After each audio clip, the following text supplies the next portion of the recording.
I'm here with Harold Coda, the curator of the Costume Institute at the Metropolitan. Harold, what a fabulous moment to have McQueen. It's all over the news. Yeah, so exciting. So exciting for the Metropolitan. It's been a year in planning, and of course it becomes a perfect storm with Sarah doing Kate Middleton's gown. When I walked into the exhibition, I thought of Lee. The emotion, passion, and attention to detail he had for everything that he did. The Sunday that he walked along the beach at Fairlight and came to work on the Monday morning with bags full of razor clamshells, the studio smelt like the sea. I'm very proud and honoured to have worked for him. He truly was a genius.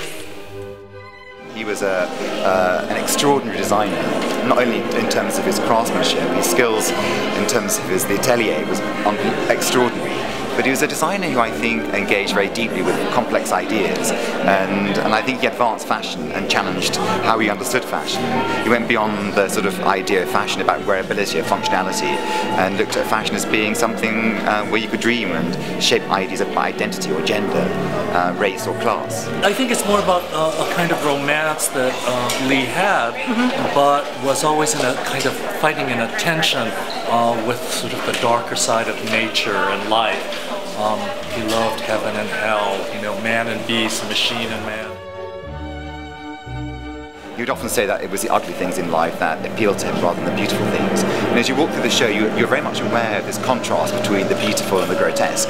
And as a tailor, which is the way I think of McQueen, beautiful jackets, beautiful tailoring, would you say that was, as opposed to the flou of couture and the dresses, would you say he'll be remembered as a tailor? I think it's interesting. He started as a tailor on Savile Row. Yes. And his tailoring's impeccable. And I think what's interesting about his tailoring is I was able to combine the rigors of tailoring with the playfulness or spontaneity, this one in particular. I mean, to give an example of what... And here we have the hard shoulder, the nipped-in waist, which is a very McQueen silhouette, but then he would deconstruct the skirt. So a very playful approach to tailoring. And I think because he knew the rules so well, he was able to subvert them.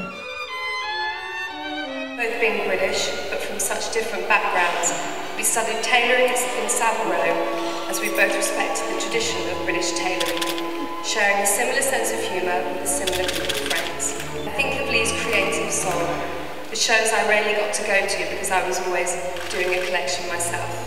His shows were always such events, and much discussed by everyone in the industry for being dramatic, subversive, and just plain beautiful.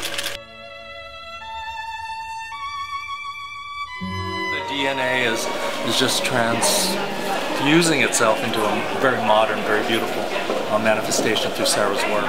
And because she worked so closely with him for 14 years, she understands his mind so well. So I think she's advancing it in her own direction. So it's a wonderful legacy.